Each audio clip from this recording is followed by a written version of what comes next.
Hey, what's going on, good people? This your boy Brandon, aka FF Clay, back with another video. And this one is a slightly different tone, but it's very important and integral nonetheless. And I just wanted to just come on and share my heart real quick. I don't want to make it prolonged or longer than it have to be, but I just wanted to share a thought that I had while I was at work and just really had a time to think and just process things, which is usually how it happens. It's like when I'm physically busy or I have activity going on, it just really gives my mind.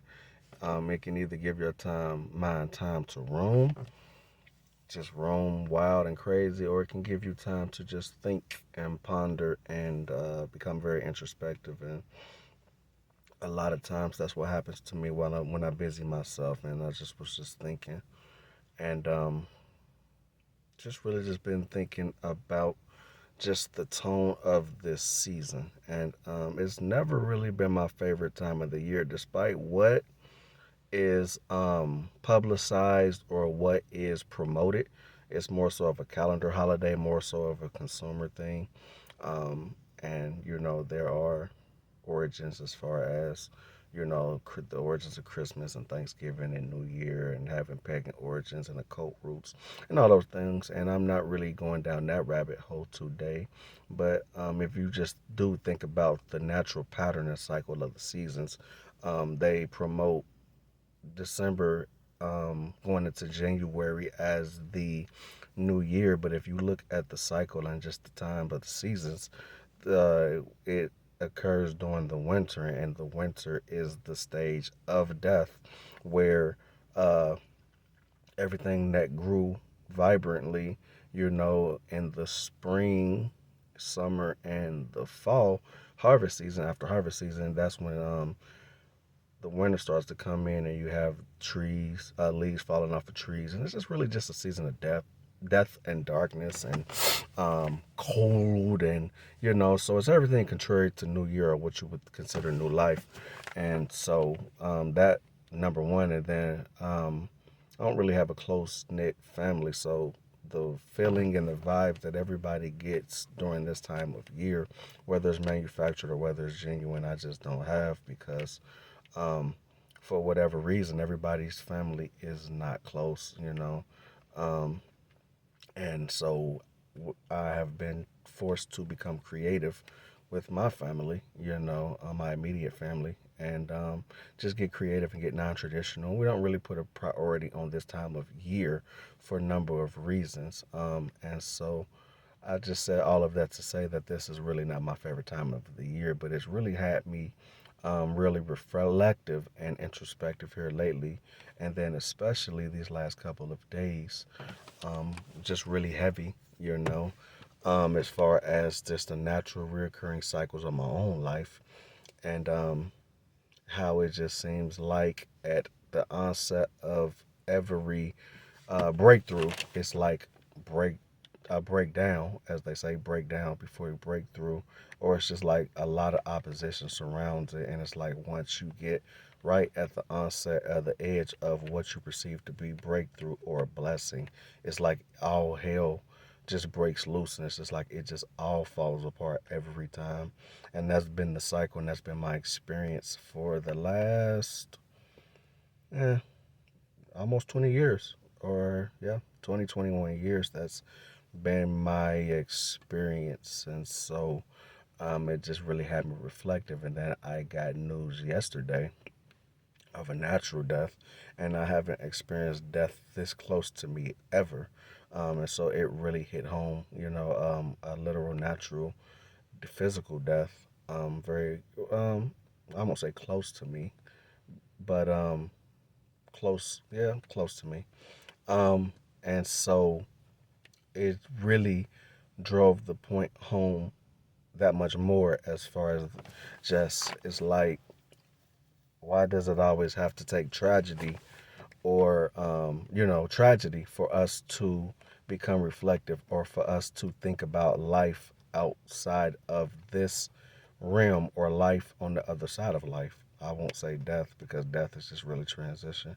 um, and it just really just has me thinking, why do we have to experience death in order for us to put things in perspective, excuse me, on this side of life? And so, in thinking about that, I was just thinking about the patterns in Scripture. And I know that everyone does not subscribe to the Bible as the final authority or even God's written word, and that's fine. I believe that you will derive more value from it if you look at it from its allegorical, parabolic, and metaphorical aspect as well, anyway, because it's more so about the spiritual truth that can be gained through the parables and through the stories and through the allegories. It's much deeper than any physical or literal interpretation anyway. But I said all of that to say is that not only does the resurrection allegorical, and it's not just a one-time event. It's not just after physical death, then there's a resurrection. And I'm not saying that it's not, but I'm saying that it's much bigger than that, and that we don't have to wait until a literal death for us to experience the other side of life.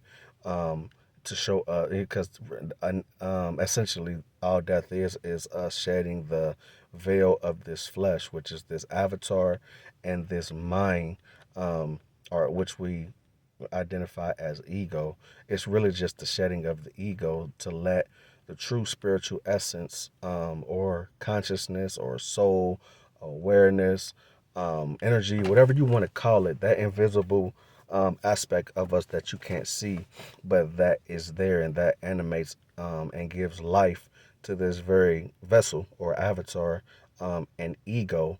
That is the aspect of us that is true, and we can begin to experience and live that life here in this physical existence without even have to experience before we even have to experience physical death.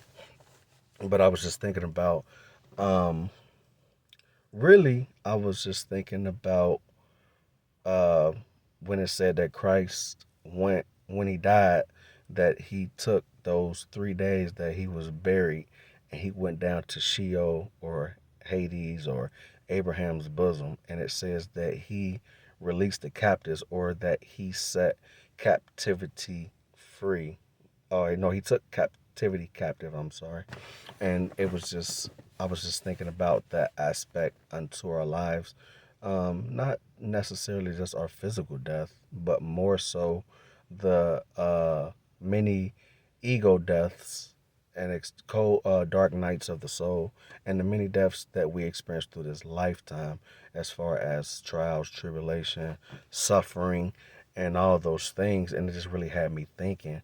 um, I know when whether it's Christianity or New Age or law of attraction or law of assumption, manifesting, whatever, what have you, whatever school of thought that you ascribe to spiritually, I know that there's a real big, heavy emphasis on positivity and manifesting, and your thoughts and your words have power, so only speak life. Only think about rainbows and unicorns and lilies, love and light, and there's a big emphasis on positivity. And indeed, positivity is very, very important. But if we're not careful, we can use it as a band aid, or we can use it to disassociate from reality, or we can use it as what they call spiritual bypassing, and um, we can repress, and we can conceal. What is it? We can repress everything that doesn't appear to be positive, or things that we perceive to be bad. We can disassociate from them, and we can repress them, and we can push them down, thinking that anything that is not positive, or that is not what we perceive as light, is bad, is demonic, is evil. And granted, it's not desirable. It's not what we desire. But I believe that we do more damage when we repress it, or when we choose to shove it away. We choose to not deal with things that are desirable, or that does not fit into our paradigm of good. And it's the opposite of good, which is bad. And I'm not saying that everything, or there are a lot of things that happen to us in life that we don't desire. And by all stretches of the definition are bad, but I think that once we get out of the realm of good and bad or judging, like the tree in the Garden of Eden in Genesis, the tree of knowledge of good and evil. Once we get out of that and we eat from the tree of life, I believe that we are able to see from a panoramic view, and we are able to see from a position, from a perspective that is higher than our own. And so then we are able to see the things that we don't desire as no longer bad, but we are able to see them in the light of what they truly are, or how we can transmute them, what they are meant to teach us, what they're meant to show us, how they are meant to redirect us. And so, what I'm finding out and through my own life is that the more that I suppress and the more that I repress and not choose to deal with things head on for a number of reasons, those things don't disappear from our life, even though they appear to.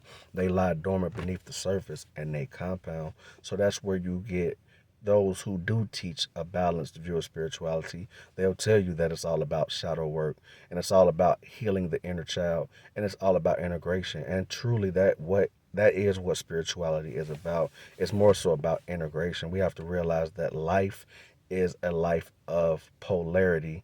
I won't say duality, but if you want to use that, but more so polarity. Like there are two ends of the spectrum, and that's not to say that we are to be live with pessimism or negative foreboding or always expecting evil around the corner or looking for trouble or a demon behind every corner, or if things are going too good then we are just automatically to expect bad or what we perceive to be as bad.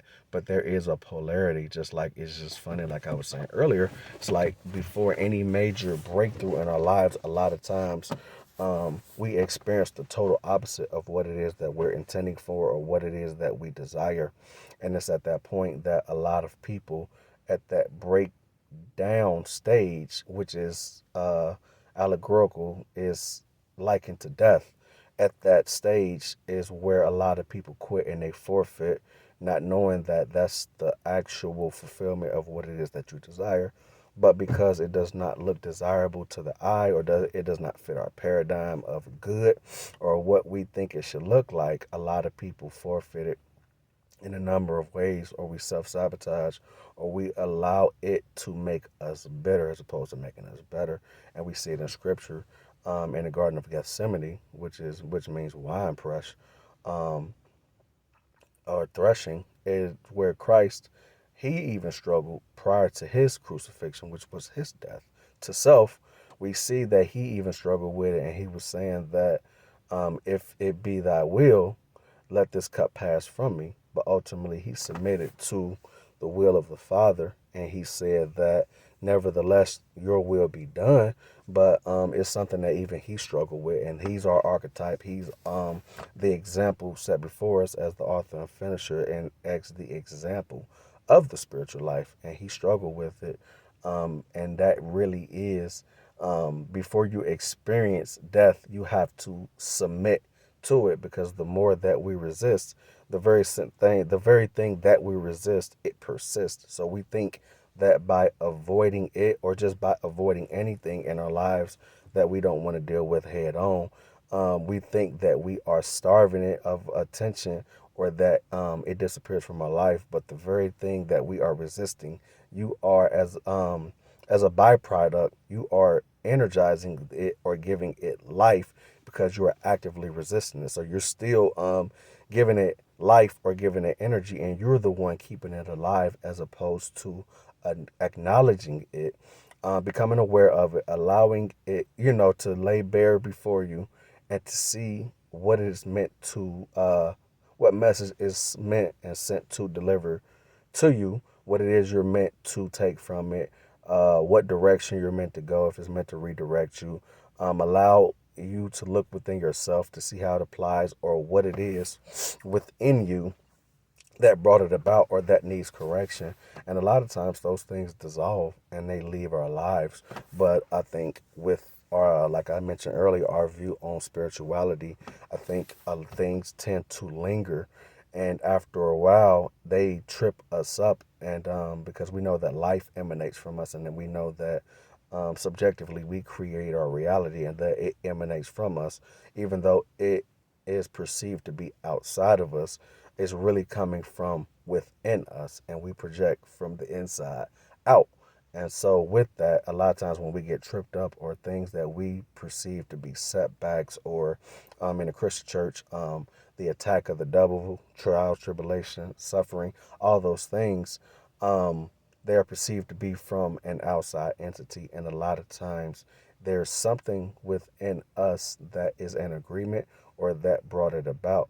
That's why Christ was able to say in John 12 that he said, the prince of this world, hey, he comes, but he says that there's nothing in me, or he can't find anything in me. And that was just saying that he had reached a point in his spiritual journey to where he had done the work and he had been through the process to the point to where there was nothing um, in him in agreement that could, with the ego or with the opposition that would be able to trip him up. He had done the work. He had become pure. He had become clean on the inside. He had done the work, and he had perfectly aligned himself. And so there was nothing within him that can trip him up on the outside.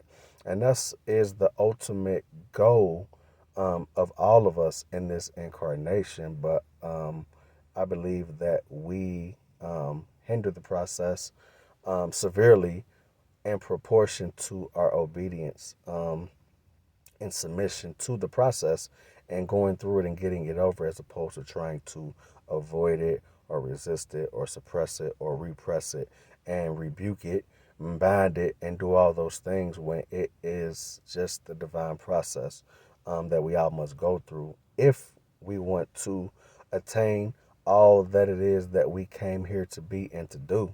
Um, then we all have to submit to the process, and that process necessitates growth, and growth involves pain. It involves being uncomfortable. It involves being inconvenienced. It involves things that, like I said, are not comfortable. And so you have to get to the point to where you are comfortable with being uncomfortable, if that makes sense, as opposed to always wanting security and always wanting it to be cushy and always expecting good. And again, that's not saying that we are to expect bad. It's just we have to, excuse me, we have to realign our paradigm of good and bad with a higher view than what the ego provides.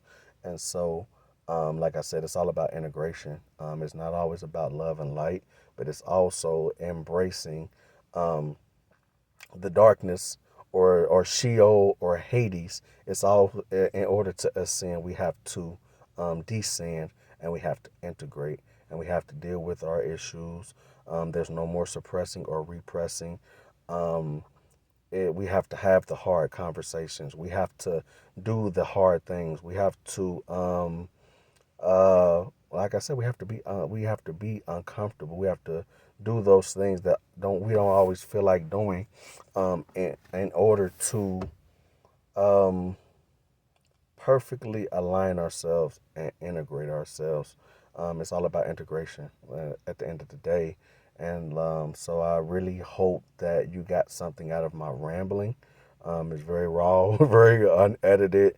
I like to be more put together, but I'm also learning to be more intuitive and just to flow. And so I hope that if you just took one word or one statement, that I said, and it really struck a chord, or it brought light or clarity or confirmation to um, where you're at, or what you've already been thinking, or what has been proposed, or what have you. I pray that someone gets value from this and does not take it lightly and use it as confirmation, because time definitely is short and we don't want to take it for granted. And I don't believe that death is anything to be feared, but we don't have to wait until death to experience the other side of life, or we can experience death allegorically in this incarnation now, and we can embrace it and submit to it willingly and die to the ego so that the light of life can shine forth from within us while we live. and therefore death. We have already transitioned from death into life, and essentially that's what this incarnation is about. And so, like I said, I don't want to continue to babble and make this any longer than it already has been. Like, share, comment, subscribe, all that good stuff, preliminary stuff for the algorithm. If you so feel led, if you get value from it, and if you feel like it can help somebody else. And until next time, peace.